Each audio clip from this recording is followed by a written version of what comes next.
And a reading now from 1 Corinthians chapter 12. Listen, friends, for the word of the Lord. Now there are varieties of gifts, but the same Spirit, and there are varieties of services, but the same Lord. And there are varieties of activities, but it is the same God who activates all of them in everyone. To each is given the manifestation of the Spirit for the common good. To one is given through the Spirit the utterance of wisdom, and to another the utterance of knowledge according to the same Spirit, to another faith by the same Spirit, to another gifts of healing by the one Spirit, to another the working of miracles, to another prophecy, to another the discernment of spirits, to another various kinds of tongues, to another the interpretation of tongues. All these are activated by one and the same Spirit, who allots to each one individually, just as the Spirit chooses. Friends, this is the word of the Lord. Thanks be to God.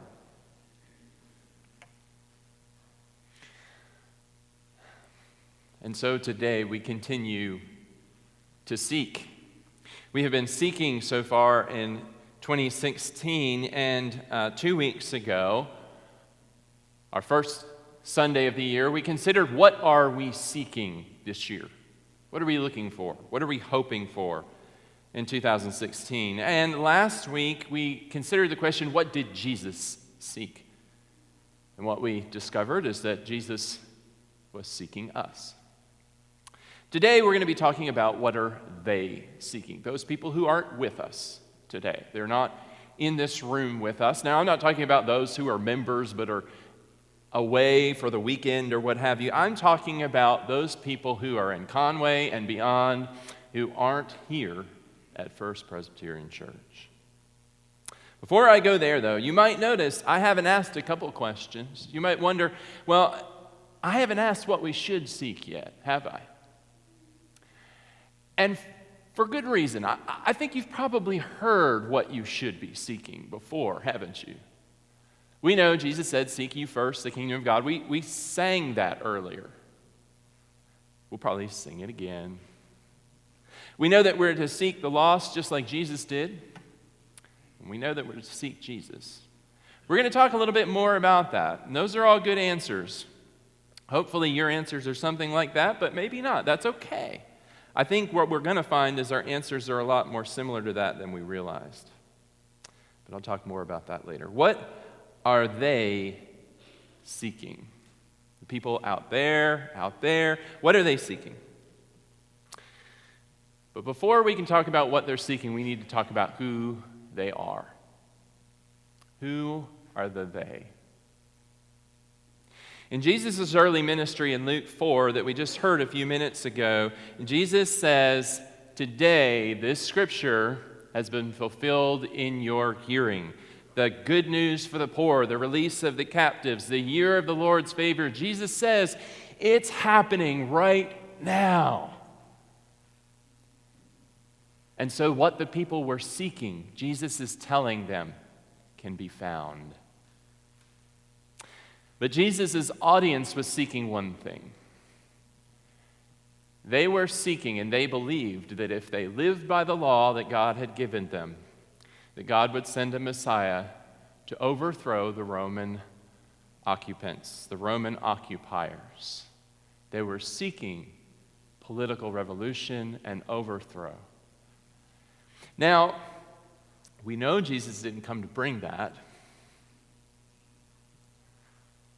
And so as it became clear that their Messiah was not that kind of Messiah, it got them in trouble, and it led to the cross. So you see, who they are matters. So when we ask, what are they seeking, we ask, who are they? The they is many. The they may be atheists, they may be agnostics who may even claim to be atheists, but are really just mad at God or God's followers. A lot of people in that category these days, for one reason or another. They may be people of other faiths. They may be in the category that Dan Kimball calls the they like Jesus but not the church. Those are people who've been maybe hurt by the church in the past, or people who find the church to be irrelevant or full of hypocrisy. If you believe the statistics, and the stats I have are a few years old, I haven't looked up newer stats, but somewhere around 80% of Americans believe in the God of the Bible. Somewhere around 25% of Americans are plugged into a church. If those statistics are true, that means the majority of Americans believe in Jesus Christ, but are not involved in a church. There are a lot of they like Jesus, but not the church folks out there. What are they seeking? Why aren't they in church? Then, of course, there are irregular churchgoers and regular churchgoers. Maybe there are regular churchgoers who are seeking a church because they're dissatisfied with theirs, or they've just moved, or whatever reason. So there's a lot of groups of people. When we say, what are they seeking? That's a lot of types of people out there. And I could preach a sermon on each of those types of people, but rejoice, I will not.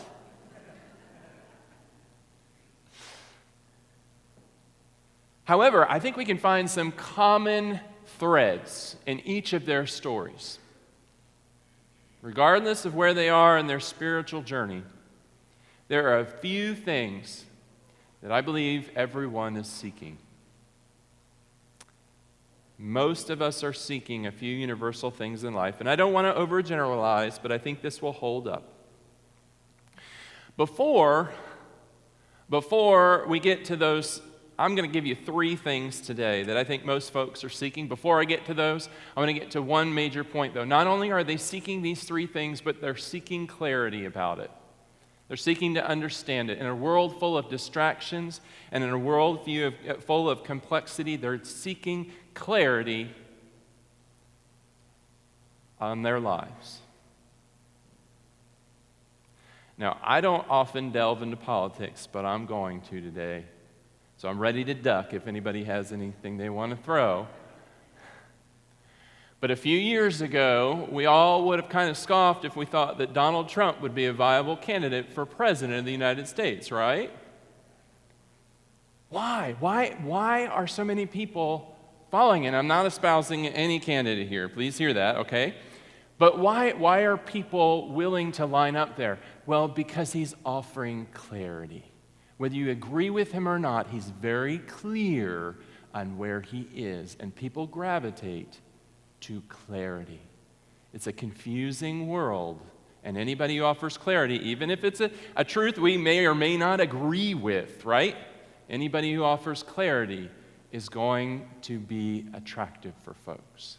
And if it can make the Donald a candidate, what can it do for the rest of us, right? So, clarity. People want clarity. They're seeking to understand. Now, I'm going to give you 3 P's today, and I don't normally do this sort of thing. You know, I'm not a 15 laws kind of person or a 5 steps to this or that, but I am going to give you 3 P's, what people are seeking. And they're not only seeking them, but they're seeking clarity about what they are. And the first is this. The first is personal growth. We're seeking to grow. Everyone wants to grow. We may not realize it, but you want to grow. We want to get better at something. We want to have a better life or better circumstances. Even the couch potato, the person stuck watching daytime TV all day, right? And not out there doing something with themselves, you know? And that's, you know, because they could, but they're not, right? We might think they're not looking to grow. It's not true. They just have lost hope that they can. It's an innate instinct. We want to grow. You remember what the snake tempted Eve with?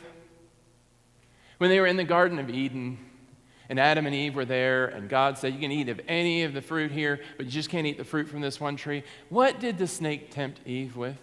If you eat that fruit, you will what? You will be like God.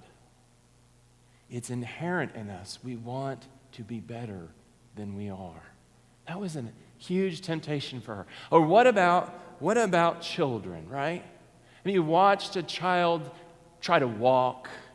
I can remember with all 3 of our children, you know, trying to hold them back physically. I'm a grown man. It's physically difficult for me to hold back a 1-year-old trying to learn to walk. The yearning, the instinct to grow, we're hardwired with it. People want to grow, to mature. So we want personal growth. 2, we want people. We want friends.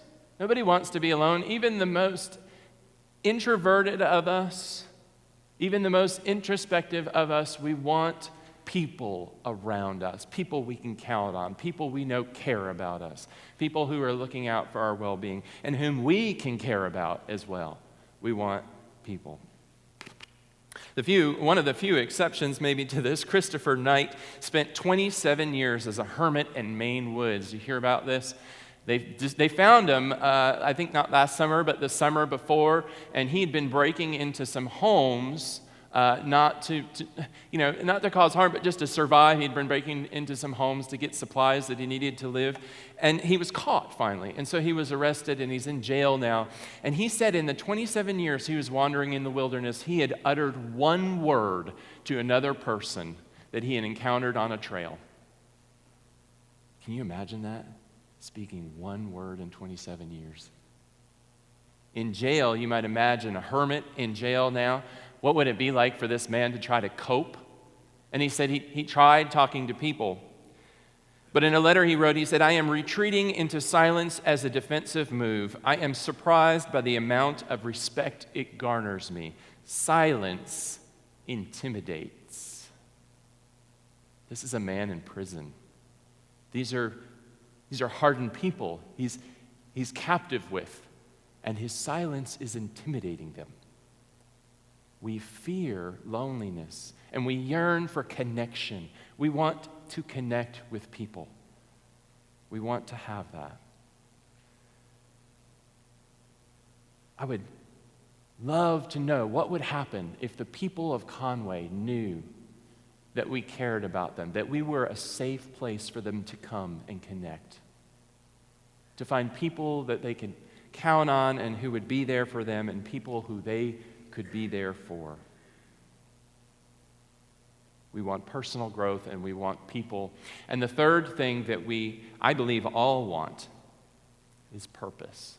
I've preached on purpose before, but I believe we all want some sort of purpose. What am I here for? What am I missing? What am I missing out on? There's a sense for so many people out there that there's something more, there's something greater than what my life is right now. What is it? We yearn for purpose. Walker Percy, in the brilliant novel The Moviegoer, features a character who kind of bumbles through life like most of us do, until he realizes that's not good enough. The malaise hits him, and he goes on a quest for more. And so we're looking for personal growth, we're looking for people, and we're looking for purpose. And when I thought about that this week, I thought, 3, that's a good number. What else do we know that's in 3s? Who else do we know that's in 3s? We have a creator God who gave us an impulse to grow, and in connection with that God, we can grow. We have a Christ who came to connect with us, to be a brother with us, who called us brother and sister. And we have a Spirit that gives us direction and power, meaning and purpose in our lives. You see, it's really neat, isn't it? But the things that most people out there are looking for, whether they can articulate that or not, are embodied in our God 3 in 1. Isn't that amazing? These are the things that people are seeking. And they're not that different from the things that you and I have been seeking, are they? They're not that different at all. And we are seeking clarity on things. Even we who have found faith, and maybe we have great faith, we know we don't have all the answers wrapped up in a bow. And I don't know about you, but I'm always a little bit skeptical. While I want clarity, right, we also don't want easy, shallow answers that don't hold up. And that's the tension. And that's where faith comes in so critically in how we approach our faith as a church. I don't know about you, but I was extremely saddened to hear of David Bowie's death this week. I was and have been a big David Bowie fan for decades, and maybe you are, maybe you're not, but his music was, for all his show and all the circumstance, deeply spiritual. His music was. You might not think that of someone who in 1971 was wearing drag and started glam rock a few years after that. But in a song he called Word on a Wing, he said, "Just because I believe don't mean I don't think as well. Don't mean I don't have to question everything in heaven or in hell." You see, he was looking for faith, he was looking to believe, but he was looking for a faith that he could still wrestle with things he saw that didn't make sense to him. He wasn't looking for an easy faith or simple faith that you could package up. He was looking for a faith that held up in the circumstances and the messiness of life and the world around us. That's what he was seeking. He said in a 60 Minutes interview, it never aired, but they released it this week, he said that his music, or he said that searching for good music was like searching for God. And he said that his music, when he looked back upon his 40-year catalog, his music really usually had to do with three things: loneliness or isolation, a spiritual search, and looking for a way to communicate with others. He was seeking, just as we're all seeking, just as people out there are seeking, we're seeking. Seeking to grow, seeking to connect and communicate, seeking God. The people out there, friends, are seeking. They want to know what more is there to life than this. In a culture that's over-entertained, overstimulated, with so many pleasures and distractions, people still know there must be more than this. They're seeking. And the church is a safe place, a good place to seek with fellow folks who are yearning for God, yearning to grow and connect, and yearning to serve. I'm going to close with this image today. I have a friend who, I realize on the eve of Martin Luther King Day how this sounds, but I have a friend who had a dream. It's not MLK's dream. That's a wonderful dream. But my friend's dream was a little bit different. My friend was in a field, and Jesus was there. And this friend was following Jesus, who was walking away. So my friend had to keep up. And there were boulders in the way, and every now and then Jesus would turn around a corner. My friend had to kind of run and get around a boulder to get a glimpse at the back of his head. And there he was. And we just had to keep running, keep staying with him, not let him get out of our sight. And then as we were walking, the friend realized that there were others around too who were trying to follow. Some of them were losing their way, some of them were stumbling, and every now and then someone would trip and fall. And we would bend down and pick them up, help them on their way. Sometimes the person falling would be, this person had the dream. Somebody would help them up. And they would keep going. We're seeking, aren't we? And that's our quest. As followers of Christ, to keep sight of our Lord while we live in a world with distraction, with pitfalls, with things that we'll stumble on, that our friends will stumble on. Not only following ourselves, but calling those back who are wayward, helping those up who fall down. That's what we do. We're seeking. To be baptized, to become Christian, doesn't mean that you have the answers and you stop seeking. The seeking continues. And the seeking for them may be just beginning. They we're talking about may just be becoming aware, or they may not even be aware yet that they are seeking, but they are. This is what we do. We seek together, and we help those who are also on the journey.